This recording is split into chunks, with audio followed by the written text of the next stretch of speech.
Welcome to Pods with Posh and Pool, a podcast designed to inspire and challenge listeners through story, experience and insight. To face adversity, learn from suffering and discover how to embrace life with a heart filled with love and gratitude.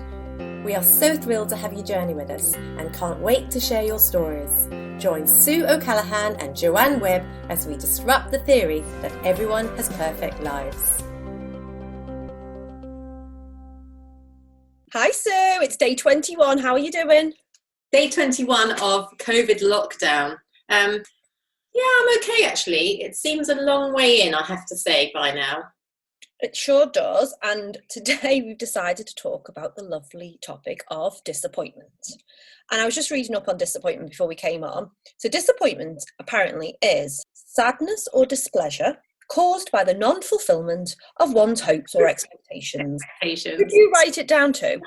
I did, and I love it actually. It's a really good, short, sharp, little clip interpretation of what it's all about. And then I was reading about, from a psychologist's point of view, it's a form of sadness, a feeling of loss. And I like this one, or an uncomfortable space between expectations and our actual reality. And I think that's actually where disappointment lies. And I hate having expectations because, I love Tony Robbins and I love how he says, swap expectations for appreciation and you'll never be disappointed again. However, that's really, really hard sometimes, isn't it? I do my best as a person to really try to appreciate others, their flaws, their great things about them. I try to just really, truly appreciate them. However, sometimes our needs are still not met, and that's where disappointment creeps in. And I know we are firm believers and firm advocates of self-love, self-care and giving it all to yourself. However, still sometimes it would be so nice to get that from somebody else, wouldn't it? And I think disappointment is the big word. It's quite key though, isn't it? When you look at the interpretation of disappointment, which is the unmet or unfulfilled hopes and expectations, it's basically saying if you don't put hope or expectation on a situation or a person, you're not going to face disappointment. So in theory, if we meet our own needs, if we only put expectations on ourselves, then we can't be failed or let down or disappointed by external sources. We can still be let down or face internal disappointments, but we live in a world where we do put need, expectation and hope on situations and people, especially in relationships with partners, relationships with family, friends, children. We put expectations. And it's interesting because I was in one of my feelings last night and I felt let down by somebody else. And then I analysed it and I sat in it and I said, Sue, what are you feeling let down by? And it was actually my expectation of that person that I was feeling let down by. It wasn't the person at all. And then I had to say to myself, what was the expectation I put on? Was it fair? No, it wasn't. Can you meet that need in yourself? Yes, I can. And instantly it dissipated. Of course. And that's what I was going to go into next. I was going to say, whenever a feeling of disappointment comes up, there will always be a lesson in there, whether we're learning about what we were expecting off others or we learn a lesson that perhaps we're not giving it to ourselves. So in a way, everything teaches us something. So we've got to take the positives from it. And I love the beautiful, beautiful quote from the clever Helen Keller.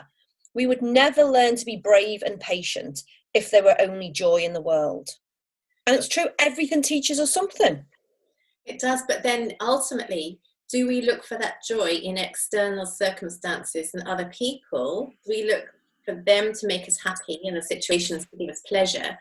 Or do we look for it within? And our journey in life is only to go within. And therefore, if we find joy within, then surely, and I say this because obviously I speak for me, then surely if we're operating from a place of peace and joy within, we can find the pleasures elsewhere, or we give the joy out. And it's not so much for trying to find the joy, but to give out that joy from where we come. That's my own kind of journey that I'm trying to go on at the moment.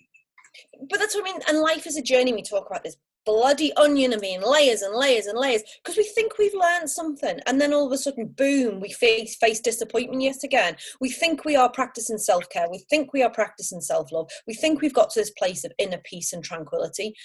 And yet we are at a certain level, but then we need to go deeper, and we need to go deeper, and we need to go deeper again. And everything teaches us something. And if we can be the best version of ourselves, we give out more joyously, and we give out without expectations of receiving anything back. And that's lovely if we're practicing self-care all the time. However, life throws these curveballs at us, and currently we're in lockdown.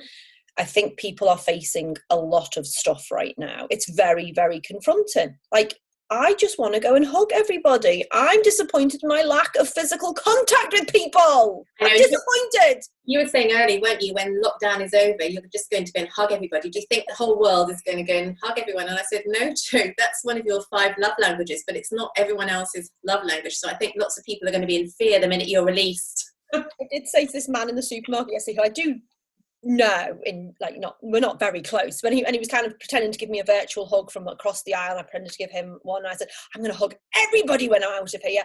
He did look slightly alarmed. I'm not surprised.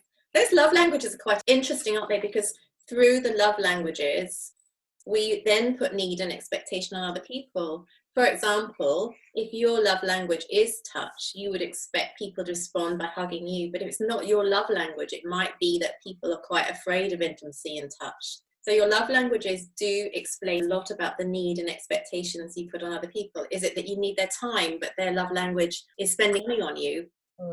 Is it words of affirmation? Because if you understand your own love languages and you understand another person's love language as well, you can say, well, I felt let down last night because he didn't spend time with me, but he did cook me dinner, he did tidy the house or whatever it is, and therefore his love language is doing things for me. So he does love me in the way that he knows how, but it's not the way I want to receive it. So for those of you that don't know the love languages, buy the book, look online. It's amazing to help you explain where you come from in terms of the expectations and hopes and dreams you have of other people. That's good. So, Jo, people that are listening right now, you talk about lockdown. We're in lockdown, day 21 in New Zealand. Different places in the world are at different stages. Some people are in, some people are out. Some people don't know when they're going to come out. Some people have lost businesses. Some people have lost partners. Some people are separated from those that they love. Some people were expecting to deliver a baby with a husband by their side and they've had to deliver on their own. All sorts of different disappointments out there. So many disappointments because we had security, stability, well, a relative form in our life. We knew what lay ahead, and then suddenly that changed overnight. So for those people that are sitting in desperate disappointment right now and heartache and pain, first thing we always say is come to the acceptance, isn't it? Acknowledge it, accept it, because you can't take pain away. You can't say, well, look, there's a bigger purpose, although there is. But when you're in it, first step, acknowledge it, accept it. What does that look like? Well, and it's also feeling it, isn't it? Feeling all of that and actually admitting that, because sometimes we are very good at putting everything to one side. People are worse off than me in the world, or I've just got this job to do. I'm just gonna not really address all of that right now. It's actually addressing it and admitting it, and that's the confronting part, I think. But because sometimes these feelings don't make us feel good when we are disappointed, or when we're sad, or if we're bitter, or if we're resentment, holding on to resentment. They're not feelings that make us feel like good people generally, so therefore we don't want to confront them. But again, there is lessons in all of it, so just take that as the positive from it. Address how you feel and admit it. If you're pissed off, be pissed off and admit that you're pissed off. It's okay. Sorry for saying that 3 times, by the way. Well, there are stages that we go through, aren't there? So it's all very well and good when you're out of the pain or out of the disappointment. You can look back and say, oh, I can understand it now. I learned something from it. And as Rumi says, the cure for our pain is in the pain. But when you're in it, it doesn't make it any better. So the stages that we go through, acknowledge it, be in it, as you say. And actually, if you are in a place where you need to calm down, because it's a shock, you've just lost your business, you've just lost your partner, whatever it is, then you need to be in a position where you can feel safe within yourself, go and calm down. It might look like going to have a hot bath, going for a nice walk, lighting a candle. Punching a punch bag. Jo and I are very different.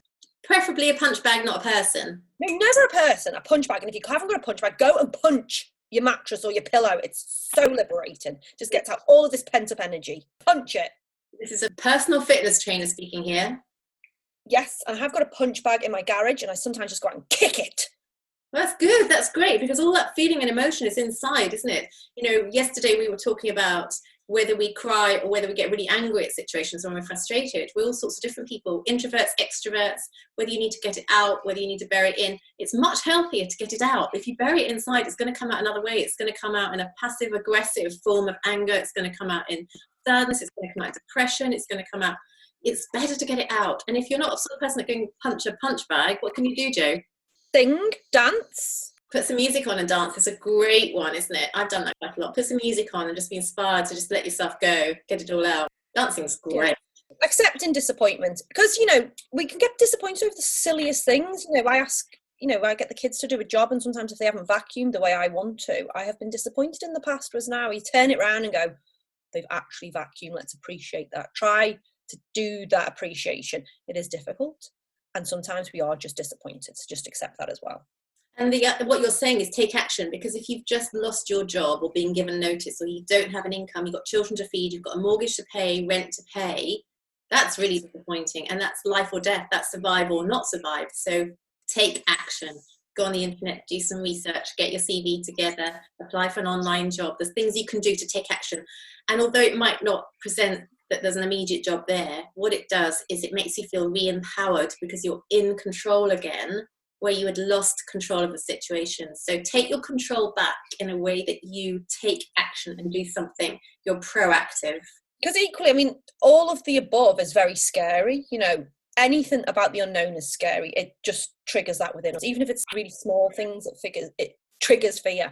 But again, accept that and face it. And I think as soon as we go into, if we continue down the scared spiral and fear, then it's very, very hard to turn the situation around, isn't it? Because you're in that fear mindset and everything, you're in negativity, and you're like, I can't do that. Why is this happening? I don't know what to do next. This is so bad. And we label a situation as bad. Allow that to happen for a really short period of time, because it's not actually going to help you. But however, you may need to feel like that for a short period of time, you know, whether that's an hour, a day, a week, I don't know what the situation is. Depends on the severity, I suppose. However, you know, we've had some amazing guests on our podcast, haven't we, that have had life-changing experiences, and all of the messages are the same. You can't turn the clock back. We can't necessarily change what's happened. So just say to yourself, what can I do from here? What can I do for me? What is my next step that I can do? And often, as we know, so it's acceptance. Absolutely. And just to be in it, I mean, actually just to say, you know, I'm feeling really angry right now, and it's okay to be really angry. I'm feeling like I just want to scream and shout. It's okay to want to scream and shout. I'm feeling really let down. It's okay to feel really let down, because I did put an expectation there and it wasn't met. And therefore I'm feeling really awful. Another quote by Rumi, I love Rumi, is that wrong one. Don't grieve. Anything you lose comes around in another form, which I think is really lovely, isn't it? You know, it's so easy to say at the time, gosh, that was the man I really loved. That was the woman that was my dreams. But actually then when you look back in time, you think, gosh, actually that woman or that boy was somebody that taught me my lessons. And now look at the relationship I'm in. It's much healthier, because when you're in it, it doesn't release the pain. Pain is pain. Black is black, bleak is bleak, dark is dark. You can't escape. You can't also compare pain. I mean, as Jo says, we've had the most extraordinary guests on board. We've had people that have been left paralysed, quadriplegic. We've had people that have been abused in relationships. We've had cancer diagnosis. We've had postnatal depression, palliative care, all sorts of incredible stories. The message is the same. First, accept it. Just be kind to yourself. Do something really nice for yourself. Find the love for yourself that you haven't found somewhere else. And then you can proceed through those levels of healing and transformation. I was just reading about Oprah Winfrey as well, and she said, I have learned that failure is really God's way of saying, excuse me, you're moving in the wrong direction. Do you know, it's like, and this is what we talk about, it's that play on words. It's how we talk to ourselves. I mean, you could just go, oh my God, I've failed. I'm so rubbish. I've invested all of that money in such and such. I've lost everything, blah, blah, blah, blah, blah. Whereas if you actually say to yourself, excuse me, you're moving in the wrong direction. I mean. Like that. I really like that. And also feelings and emotions are signposts. So you talk about direction. Those emotions you're feeling are also signposts to where you're going, where you shouldn't go. And Jo and I are talking about not living in the past, not living in the future, but being really present right now in this present moment. this has happened in the past, but today, am I okay? Do I have a roof over my head? Do I have food that I can eat?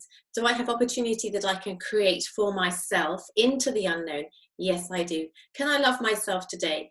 Yes, I can. Yes, I've been rejected. Yes, I've been hurt. Yes, I've been failed by other people and situations, but I am not going to fail myself. And every time we think we fail, we pick ourselves up and try again. And if you watch some of our talks, Joe and I make so many mistakes, and we just have to just do it again and again and again. And we do it live. We make our mistakes live as well, because we're not perfect people. And our message is that, isn't it, Joe? Just when you said that, though, I was just reading this Japanese proverb, and it said, stand up again, like you just said. It says, fall 7 times, stand up 8. Notice, there is no mention of sitting down when you're tired or crawling when you're scared. Fall 7 times, stand up 8. Oh, well, we've done more than 7 or 8. We've done hundreds. In fact, we've actually filmed some of our worst moments, terrible moments, where we've got it really badly wrong. So we'll release some of those. Joe, yesterday, when we started recording, she was for the first time on Zoom being given the responsibility by me to be admin, which meant she had to do a live on Facebook as well as record it. And it goes on all funny different pages. You can't actually see what you're doing. So it goes on Facebook Live, although you're on Zoom. But the Facebook Live is sort of 10 seconds behind. So you can't look at the Facebook Live because you're not interacting with what's happening at the time. So Joe starts off by, what were you saying about the pans? Stop banging those pans! We don't care. We were clumping plates together in the kitchen. It was really annoying. We don't care. We're really happy to make fools of ourselves because we believe that's the only way we're going to grow and learn. And now Joe knows how to do a Facebook Live, hopefully without shouting at her children at the beginning. I love that song. I get knocked down, but I get up again. I get knocked down, but I get up again. I get knocked down, but I get up again. And it's so true, isn't it? We get disappointed in life. We get disappointed. We get back up again. We get disappointed. We get back up again. We get disappointed. We get back up again. And we learn, and we learn, and we learn, and we grow. And so I think just take the positives from that, because disappointment can be a bit shit sometimes, to be fair. But live with it, learn from it, and see where you can fulfill your own needs. Yeah, and if you're a parent, don't hide those disappointments from your children. Role model resilience, role model methods of getting through struggle and adversity and conflict. You don't have to engage your children in the problems. You need to remove some of the information that we give our children. We sometimes give our children too much information, but don't hide from the crisis. You don't need to run up to your bedroom and just go and sulk or cry or run away. Role model how you're going to get through it. They need life skills. And Joe and I, working with teenagers, are finding more and more that teenagers do not have emotional resilience. They do not have the skills to know when life gets difficult and tough that there is a way through it. We don't want the suicide rates to be what they are. We want to see those suicide rates come down. So parents, please role model the positive steps that you take to get out of crisis, and show your children when you get knocked down, you will pick yourself up again and again and again, and do it in a positive mindset. Speak positively to them about it, even if you don't feel it. Do what Joe just said. I'm going to get up again and again and again. No one's going to set me back. Nothing's going to defeat me. Say it, even if you don't mean it, to your children, and role model it. That will be their saving grace. Yes, and remember, this is my last one. You can't wait for the storm to be over. You have to learn how to dance in the rain. Can we go outside and dance in the rain today? I don't really want to get wet, to be honest. You can dance anytime. On that lovely note, I think we should wrap this up and leave our listeners with love, light and peace. And remember, disappointment is just a natural feeling, and just accept it. And maybe try not to have as many expectations on other people. For listeners, please give us feedback. We love your feedback. We got lots of feedback from England last night about our talk yesterday. And leave feedback on Facebook. Leave us a review on iTunes, on YouTube. Our podcasts we found on all the podcast sites. Everyone you can imagine, they're there. Our YouTube, our live videos, if you prefer to watch us rather, I don't know why, it's probably better to listen, isn't it? Kind of put it on silent. Well, you can't listen if you put it on silent in the background. But also we're releasing 3 types of podcasts, Joe. What are those? Teen pods, which are all aimed for teenagers and early 20s, but as we said yesterday, they've got some great topics on and actually may help parents and educators who work with teens and early 20s. We release our weekly podcast, which is about, stories of inspiration, courage, vulnerability. And then we have Currently, our daily podcasts like this for our COVID lockdown, we're going to try and do these for 30 days. And this is day 21. So you've got at least another 9 days of our mushes about COVID. And we are live at 5 o'clock New Zealand time, which England time is 6 a.m. in the morning. So get up early and you can even come on Facebook and see us live, giving us a little summary of the day, what we're releasing and where we are. Have a great day. Have a great night. Thanks so much for being with us today. For us to inspire others to live their magnificently imperfect life, please subscribe and leave us a 5-star review on iTunes or on your podcast app. You can also follow us on Instagram and Facebook at Pods with Posh and Pool. We can't wait for you to join us on our next episode. Love, light and peace.